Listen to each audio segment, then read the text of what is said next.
Uma boa noite a todos e a todas. Estamos aí vindo mais para a terceira etapa, né, do segundo seminário de acesso, permanência e êxito, onde nós vamos concluir nessa noite de hoje. Então, desde então, quero agradecer aqui às nossas intérpretes de Libras e, desta forma, também agradeço a todas que vão nos ajudar no segundo seminário da data de hoje. Agradeço também aqui a Andressa, representando o CPTE, monitorando o seminário, professora Veridiana, que está aí nos estúdios, conduzindo também, e todos que estão aqui para fazer os seus relatos de experiência. Observamos ao longo desses 2 dias, né, que o seminário vem mostrando as experiências de cada campus, a construção pedagógica que foi feita, os seus minuciosos detalhes e todo o êxito que cada campus vem conseguindo dentro da sua realidade, dentro das diretrizes que o Conselho de Superior aprovou.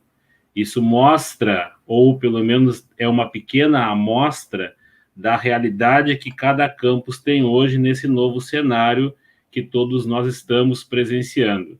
São trabalhos relevantes, são muitos suores, muita energia foi gerada para construir esse cenário.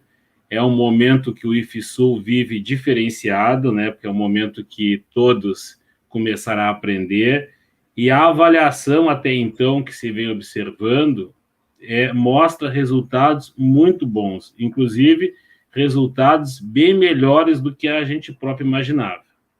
Então, queria agradecer mais uma vez a presença de todos e todos os colegas que estão nos acompanhando pelo canal do YouTube do CPTE.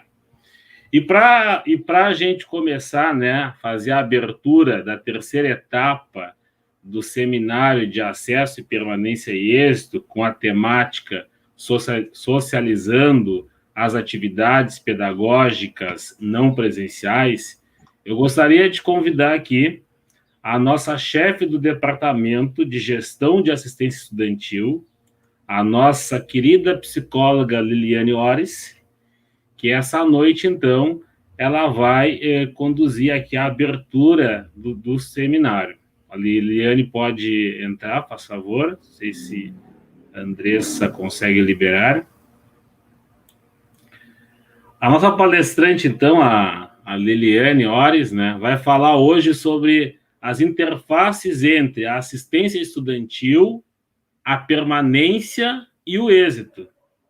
Nessa interface vai se trabalhar, então, as estratégias de enfrentamento às dificuldades impostas pela pandemia.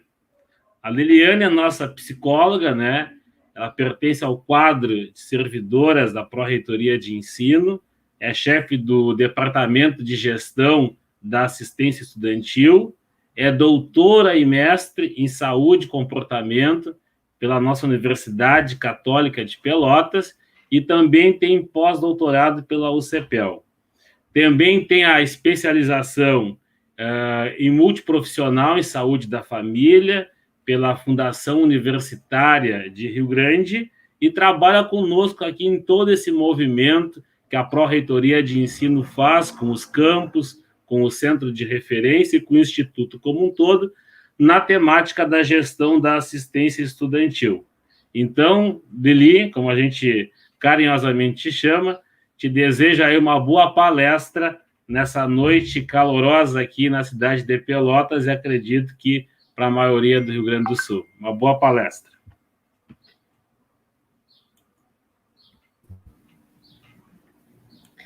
Obrigada, Rodrigo. Saudações, né? Saudações, Veridiana. Também vou saudar a todos que estão nos ouvindo essa noite, agradecer pelo convite, de poder compartilhar, então, um pouco das vivências que tivemos, né, nesse ano de 2020, todos esses desafios, né, que a instituição teve como um todo, e na assistência estudantil não se deu de forma diferente. Então, vou contar um pouquinho para vocês como foi esse nosso trabalho.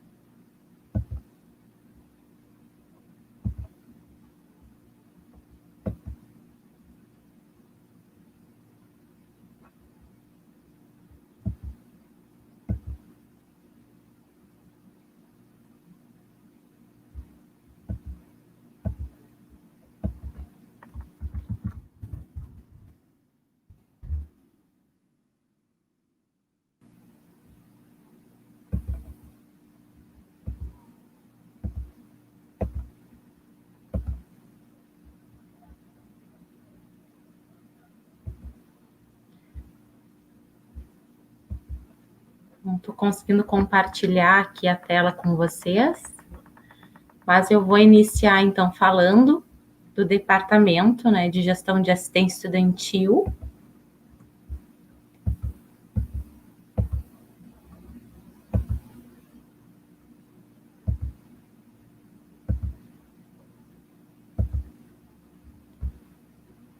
Que é composto, então, por uma equipe multidisciplinar, sistêmica, né? Nós temos no nosso quadro, então, assistente social, né? Eu como psicóloga, temos nutricionista, temos técnicos em assuntos educacionais, temos orientador educacional e uma docente. Vamos ver se eu consigo agora aqui.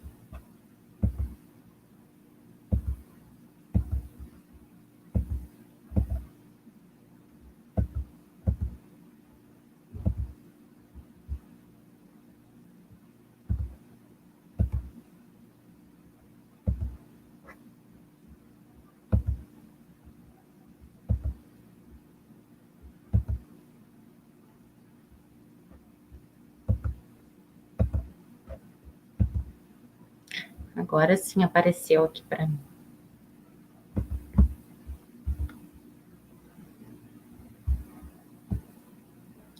Então, como eu estava contando para vocês, a equipe do Departamento de Gestão de Assistência Estudantil.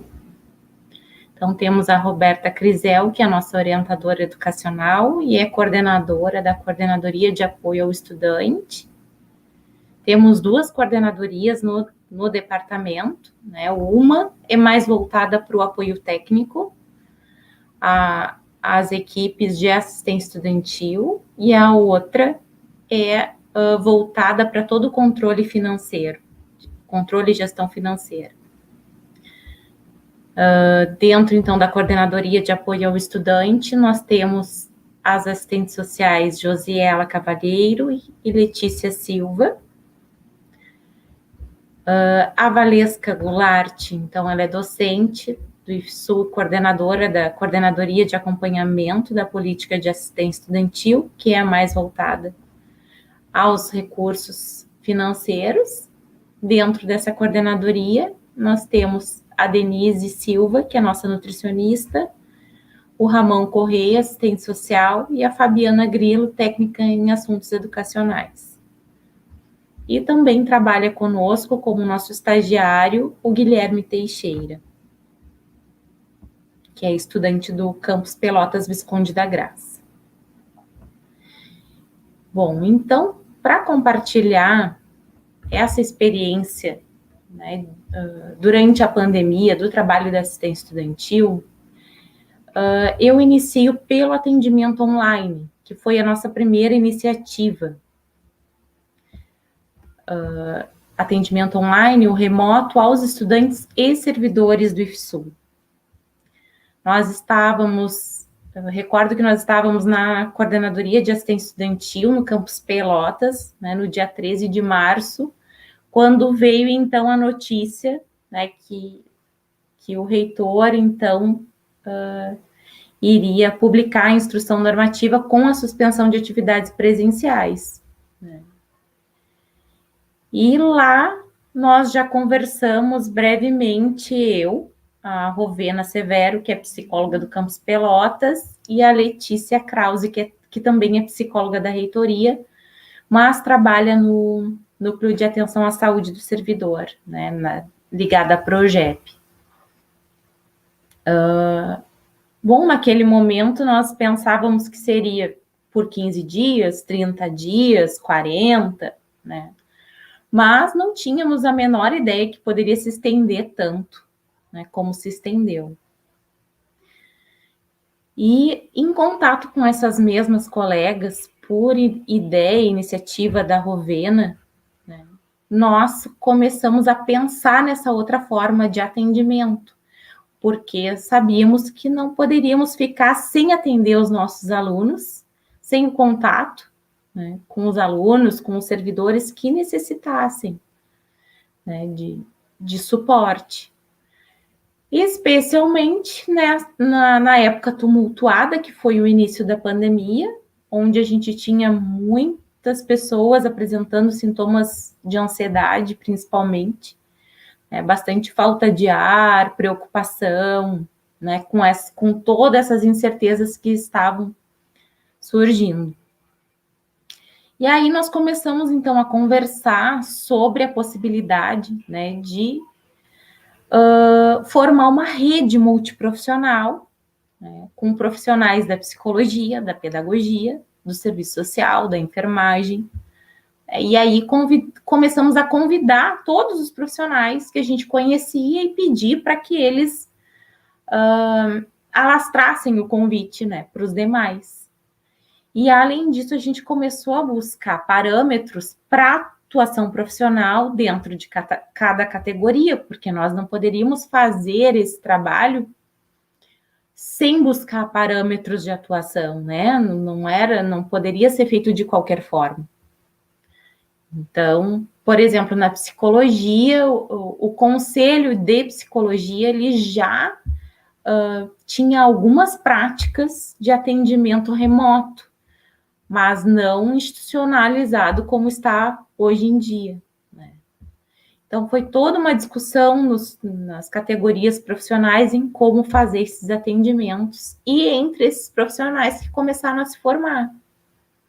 Então, no início dessas atividades, a gente contou com cerca de 40 profissionais do Instituto Federal Sul-Rio-Grandense, nessas áreas que eu coloquei para vocês.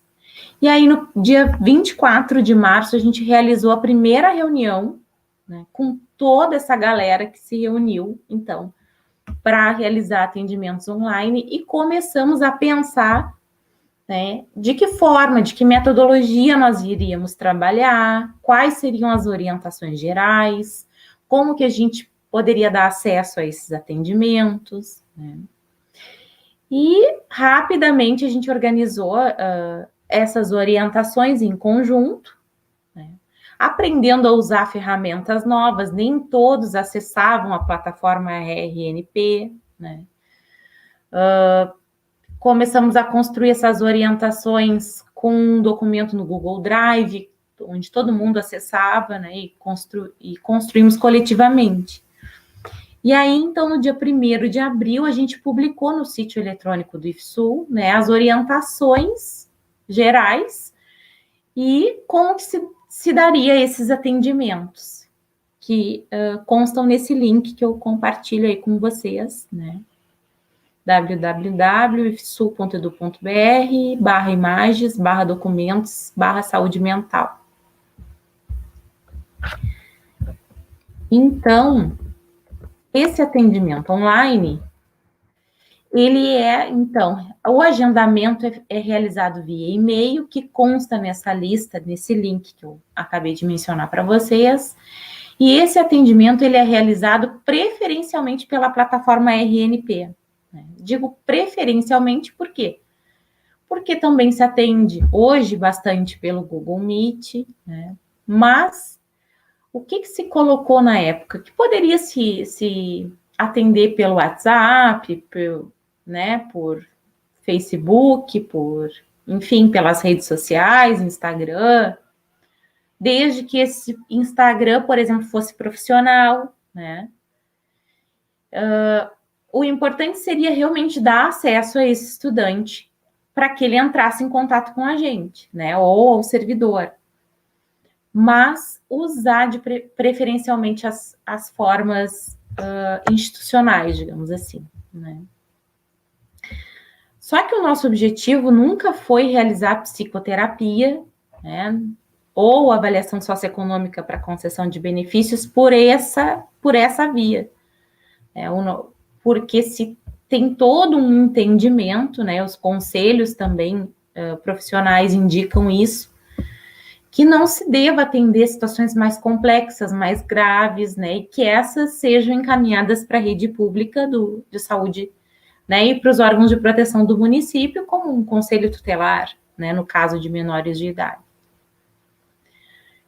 Bom, então, esses atendimentos foram dando muito certo, né, A gente faz reuniões semanais com os profissionais, a gente chama como se fosse uma supervisão coletiva entre todos, onde a gente compartilha alguns casos, vê alguns encaminhamentos coletivamente, como faremos, né? E hoje não se pensa em extinguir esse tipo de trabalho, mesmo após o retorno das atividades presenciais, né? Então, para compartilhar um pouco com vocês, a gente utilizou, né, a gente utilizou e utiliza o método de escuta sensível, né, do René Barbier. Ele era professor de ciências da educação na Universidade de Paris, né? E o método, então, de escuta sensível, ele diz respeito à arte de ouvir, de escutar e ver. E nessa escutação, ela tem o princípio de empatia na relação entre quem está pesquisando, né, o pesquisador, e o outro. Ou seja, né, entre o profissional que está ali atendendo aquele aluno ou aquele servidor num processo realmente de escuta e de se colocar no lugar do outro, né? Bom, quando se trata das ciências humanas, poderíamos chamar de o professor e o outro, na transversalidade da educação, e o gestor e o outro, quando se pensa no mundo do trabalho. De acordo, então, com essa referência que eu trago para vocês da Domingues.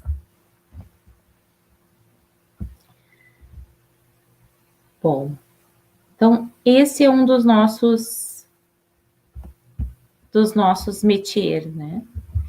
Então, a gente depois iniciou a segunda grande ação da assistência estudantil, que a assistência estudantil se envolveu, foi a distribuição de cestas básicas, né? O que a gente tem, né? Na instituição, a gente tem um orçamento que ele é proveniente do Programa Nacional de Alimentação Escolar, do PNAE. E esse orçamento, ele é da merenda escolar, basicamente. E ele era, antes com o funcionamento, né, dos campos, ele era utilizado por quem tinha refeitório, né, os nossos campos com refeitório, e o campus Sapucaia do Sul também utilizava esse orçamento distribuindo merenda para os seus estudantes. Com a suspensão das atividades presenciais, então surgiu uma instrução do governo, onde a gente poderia, então, utilizar o valor, né, desse programa para distribuir cestas básicas para os alunos. Então, a gente utilizou o valor, praticamente todo o valor que era distribuído para os campos, mais um aporte que a reitoria também fez, né, de valor, e então totalizou um recurso de R$ 646.101,25. Que na época se optou por fazer, né? Tanto o reitor quanto os diretores gerais, né, apoiaram, então, que fosse feita, então, uma compra única com todo esse recurso pela reitoria, para que a gente conseguisse, então, custos mais baratos em cada alimento que compôs a cesta básica, e aí a gente conseguiu comprar mais cestas básicas com isso, projetando, então, um valor de cada cesta por volta de R$ 124,58. A gente fez uma média, né, de distribuição de 1.500 cestas entregues em cada uma das etapas, totalizando, então, quase 6.000 cestas entregues, cestas básicas entregues. Então, foi uma grande ação. Depois, a gente começou a conversar sobre o que mais se faria, se a gente continuaria com essa ação das cestas, depois de utilizado esse recurso do Programa Nacional de Alimentação Escolar, e se chegou à conclusão que a gente acabava expondo muito tanto os servidores quanto os alunos nessa circulação de montagem de cestas, né, de entrega de cestas nos campos ou nas casas das pessoas. E aí, então, com o recurso da assistência estudantil, que é uma outra fonte de recurso, que é do Programa Nacional de Assistência Estudantil, né, do Decreto 7234 de 2010.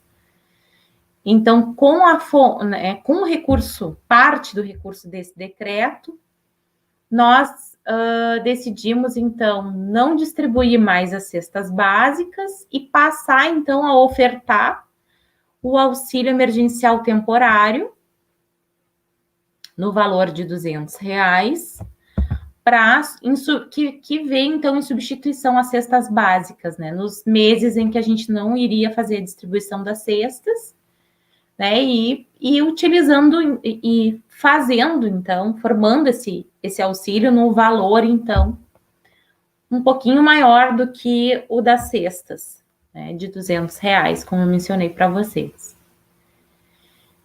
Após essa grande ação das cestas, começou uma grande discussão sobre inclusão digital no IFSU, né? E a assistência estudantil, então, participando dessas discussões, sejam nas câmaras de ensino ou nas câmaras de assistência estudantil, né? O orçamento da assistência estudantil, a gente conversava bastante, porque já não se adequava mais, por exemplo, o auxílio transporte para o aluno. A gente nem poderia, por questões éticas, nem se poderia ficar pagando auxílio transporte, porque no nosso regulamento ali consta bem claro que o auxílio transporte é para o estudante se deslocar da sua residência até o campus para estudar, e vice-versa, né? Bom, já não cabendo mais alguns auxílios, né? A gente precisando remodelar o que a gente estava ofertando. Toda essa discussão de inclusão digital, a participação forte da assistência estudantil, né, na elaboração da política emergencial de inclusão digital, na questão das diretrizes, né? Porque quando se discutiu, por exemplo, as APNPs, ficou, digamos assim, que a assistência estudantil seria um carro-chefe, né, na construção, né, na elaboração dessa política emergencial de inclusão digital, junto com outros setores da instituição, né, como o Departamento de Educação à Distância e Novas Tecnologias, né, e outros atores da instituição.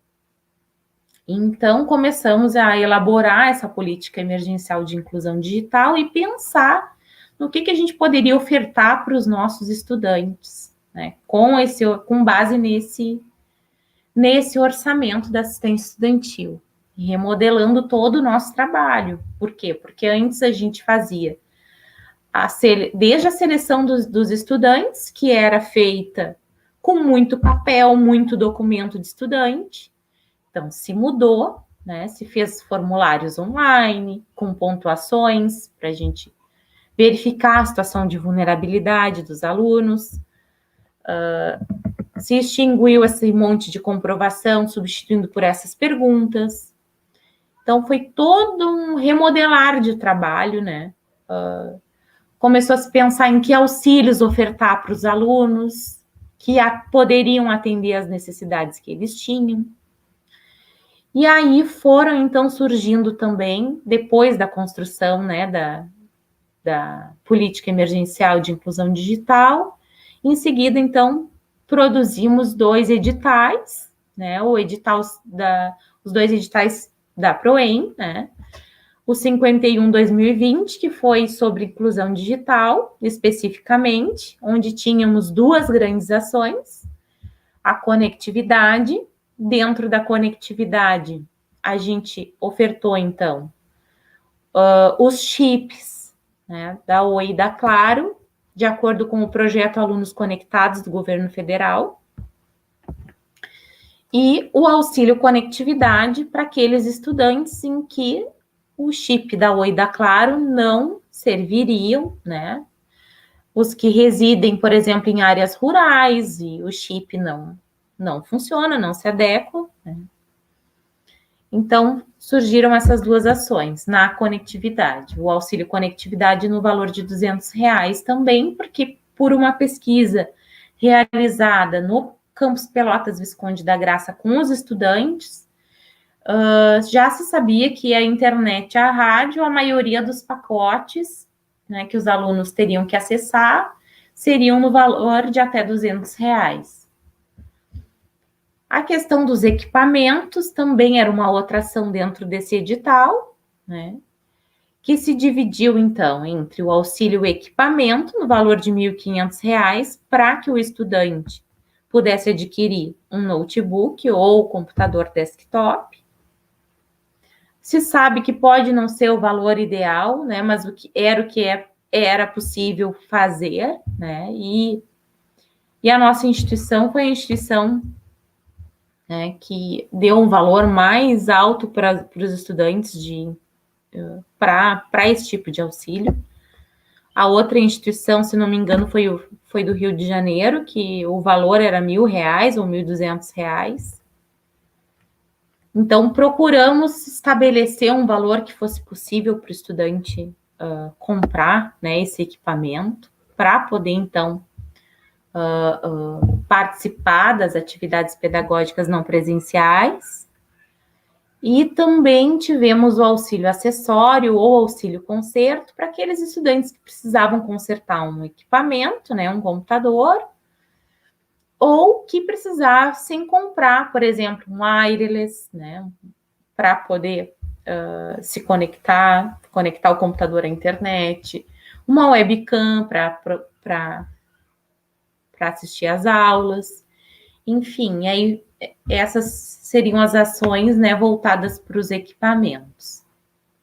E o edital da PROEM 52 de 2020 foi especificamente do auxílio emergencial temporário, que eu havia comentado com vocês, que veio em substituição das cestas básicas.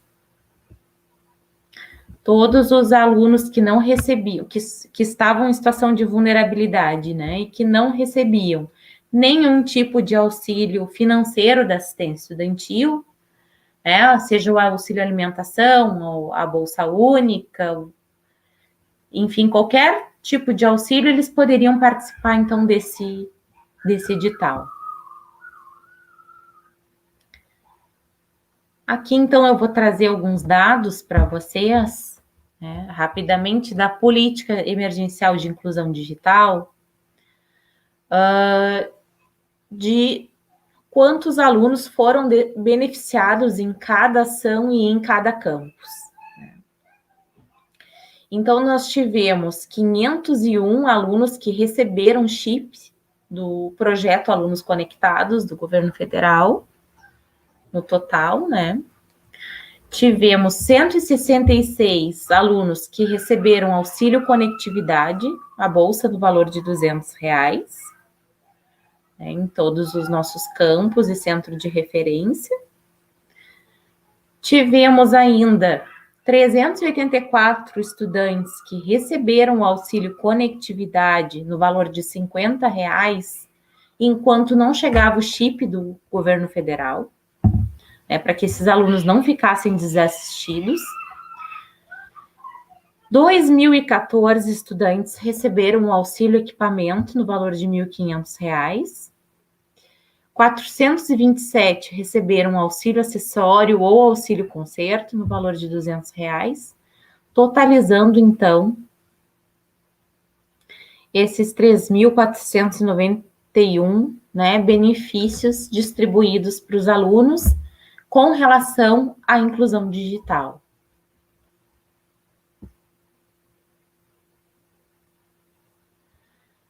Quanto ao orçamento, então, que foi descentralizado, né, até esses dados são até novembro de 2020, que eu trago para vocês. A gente teve 2 milhões, então, e 800 no auxílio alimentação. 1 milhão foi, então, para o auxílio moradia. 809 mil para o auxílio transporte, 667 mil para o auxílio Bolsa Única, 12 mil para um auxílio que nós chamamos de emergencial, para atender algumas situações emergentes que os alunos enfrentam, possam ter enfrentado e enfrentam. O auxílio emergencial temporário, então, foi disponibilizado 516.600. Para a inclusão digital, então, houve um aporte, né, de R$ 3.193.600. Então, nós totalizamos até novembro, né, a descentralização de 9.128.420,19 centavos, ou seja, quase o nosso orçamento total da assistência estudantil. Agora, em dezembro, estamos concluindo os últimos pagamentos, né? Então, vocês vejam que praticamente o nosso orçamento, ele foi voltado, né, para a alimentação, inclusão digital, né, e a moradia em terceiro lugar. Porque estudantes que recebiam auxílio moradia seguiram recebendo, auxílio alimentação também, né? E alguns estudantes, então, e os estudantes que recebiam também no refeitório passaram a receber o auxílio alimentação. Então, para vocês terem uma ideia, né? Eu trago aqui, então, um panorama dos estudantes, os auxílios ofertados em 2020 em cada campus, né? Então, nós tivemos um total, né, de 1.869 estudantes que receberam auxílio alimentação, 342 estudantes receberam a Bolsa Única. Essa Bolsa Única, ela foi começar, o início dela foi porque nós não tínhamos mais, em 2019, um valor orçamentário necessário para disponibilizar alimentação, moradia e transporte para todos os estudantes. Foi então quando criamos a Bolsa Única, que é uma bolsa no valor mensal de R$200, de janeiro a dezembro, né, para os estudantes, então, que ingressaram em 2019, receberem algum auxílio da assistência estudantil. O auxílio emergencial, que eu comentei com vocês, que são algumas situações emergentes. O emergencial temporário foi, então, criado nesse ano em substituição às cestas básicas. A inclusão digital, 2.990 estudantes foram contemplados. A moradia, 219 estudantes foram contemplados. E o transporte, 1.248, então, estudantes foram contemplados. Totalizando, então, né, 7.532 auxílios em 2020. Finalizando aqui a minha fala, né, eu compartilho com vocês, então, que temos uma série de programações em comemoração aos 10 anos de assistência estudantil. Esse ano, então, o Instituto Federal Sul-Rio Grandense, faz 10 anos que nós recebemos, então, que nós fomos incluídos no decreto 7234 de 2010. Então, recebemos um orçamento proveniente desse decreto somente para assistência estudantil. E nessa comemoração, então, nós, na semana passada, no dia 10, realizamos um primeiro encontro comemorativo. Ele está no YouTube, para quem ainda quiser assistir, porque contou bastante da nossa história de início, né? Trouxe vários depoimentos de alunos, muito importante ver esses depoimentos. Trouxe também alguns alunos do movimento estudantil, compartilhando algumas experiências conosco. Nós ainda estamos com essa ação, uma ação que é os depoimentos, a gente está recebendo, está na página do Instituto, Estamos abertos a receber depoimentos de estudantes, usuários e egressos da assistência estudantil, contando qual é o impacto da assistência estudantil nas suas vidas. Temos alguns projetos, então, para seguir desenvolvendo em 2021, ainda em comemoração a esses 10 anos. Um deles é uma agenda virtual para os estudantes. A realização de colóquios ou encontros mensais e a apresentação de trabalhos sobre assistência estudantil, relatos de experiência. Temos, então, também alguns projetos de ampliar a participação discente dos movimentos estudantis nos nossos espaços de diálogo, né, na Câmara de Assistência Estudantil, nos encontros que pretendemos fazer. E também temos um projeto para ampliar o diálogo com os coordenadores de curso, né, da assistência estudantil e com os coordenadores de curso. São algumas iniciativas que nós apostamos, né, desenvolver para poder, então, atingir esse nosso objetivo maior, que é a permanência e o êxito dos nossos estudantes. Então, para finalizar, eu trago essa reflexão, né? Ouça sua esperança e não os seus medos. Por que eu trago isso, né? Eu acho que essa palavra-chave, esperança, ela, nesses tempos que nós estamos vivendo de pandemia, ela é muito importante. No início, nós não sabíamos como fazer, não sabíamos como começar, né? Foi um desafio muito grande, o nosso trabalho modificou totalmente, e nós tínhamos a missão de atender os nossos alunos. Mas tudo foi acontecendo, muitas reuniões, muito trabalho, e fomos construindo uma bela história, tanto a gente está percebendo, né, essas histórias pelo relato que os campos estão fazendo nesses 2 dias, e hoje o 3º dia de seminário que nós estamos tendo. Então, obrigada. Esse é o nosso contato do departamento, nosso e-mail, degaia@ifsul.edu.br. As referências trabalhadas. Eu agradeço.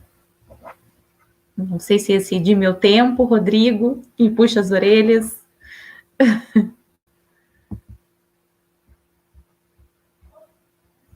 Teu microfone está fechado.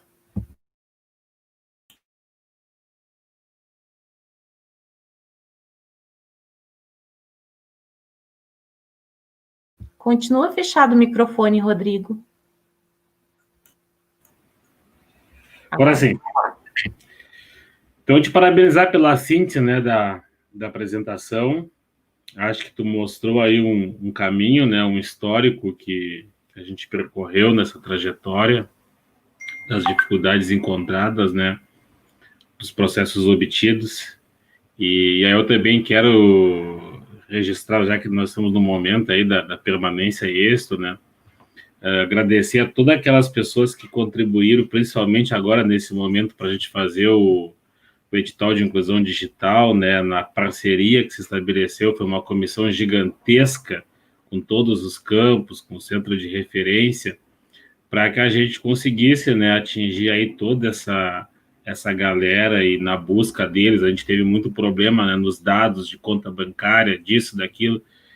Isso, para conduzir num grupo grande, gera um estresse muito grande, gera uma, né, então, agradecer ao pessoal que contribuiu para que a gente conseguisse, de maneira coletiva, né, obter esse êxito no processo. Foi um investimento enorme esse ano na assistência estudantil, e que está trazendo excelentes frutos, né? Várias vezes conversei contigo das mensagens que chegavam dos alunos, né? Que adquiriram um computador, do atendimento psicológico que tiveram, da realidade que estava sendo transformada. E isso sempre acontecia na Goma de uma forma diferente, pelo WhatsApp, ou pelo telefone. Então, eram momentos que nos emocionava, né? Principalmente eu conversava direto com a Lili, que a DEGAI está ligada diretamente ali à Pró-Reitoria de Ensino, do quanto isso nos dava energia, nos dava motivação para que nós continuássemos fomentando as comissões para ter um êxito do processo, né? E aí também a gente tem que agradecer muito ao pessoal do administrativo, principalmente dos campos, né? Na celeridade do processo, depois que houve a descentralização dos recursos, para efetivamente passar para a mão do nosso estudante, né? Que estava ali com a necessidade para a gente começar aí as atividades pedagógicas não presenciais. Então, quero te agradecer assim, por toda essa retomada que tu fizeste aí.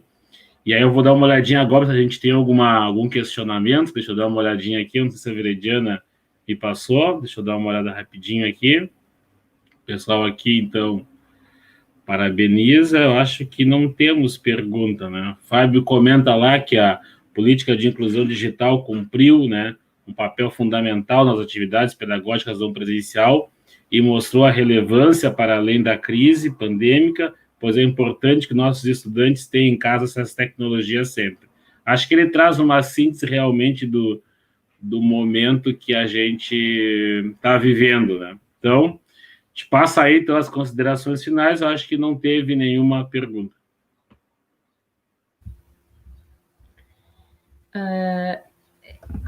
Com essa fala, eu lembrei daquela foto, né, Rodrigo, que a gente viu das duas irmãs do curso de agroecologia, né, na zona rural, lá acessando as aulas, uma do ladinho da outra com seus computadores, né. E é muito cada depoimento que chegava para a gente era realmente muito emocionante, nos dava ânimo principalmente nos momentos de muito cansaço, né? Então, só finalizando, eu também reforço isso que tu estás colocando, né, desse agradecimento especial a todos que se envolveram, né, a ti também, a Veridiana, né, porque muitos foram os dias de trabalho árduo, né, e tu mesmo com milhares de atividades como pró-reitor, sempre junto, né, a gente tinha um contato diário, o tempo inteiro, né, resolvendo as questões que surgiam. Muitos tinham algumas fases de editais com muitos dados para publicar, né, assim, milhares de perguntas que chegavam dos estudantes, né, sobre tudo, né, e aí eu me lembro de perguntar muitas vezes para a PROAP também, porque a PROAP foi super parceira nesse processo, e a Dani dizia, mas chega a cada pergunta, né, nem ela sabia também como responder, né, a gente tinha que buscar as respostas, todo mundo construiu junto, né, ninguém sabia como, né, então, um agradecimento também especial que eu não posso deixar de fazer para o meu departamento, né, para os meus colegas, e para o pessoal da Câmara de Assistência Estudantil e da Comissão de Inclusão Digital. Ok, então, obrigado, Li. Também estendo agradecimentos, né, a todo mundo que participou, o Departamento de Gestão de Assistência Estudantil, né, por conduzir esse processo de forma sistêmica, e todos, né, que realmente contribuíram para que a gente chegasse onde a gente chegou aí, nesse monte de estudantes que tem agora o benefício adquirido, o benefício já nas suas mãos. Obrigado, Lili, uma boa noite, e vamos adiante, então.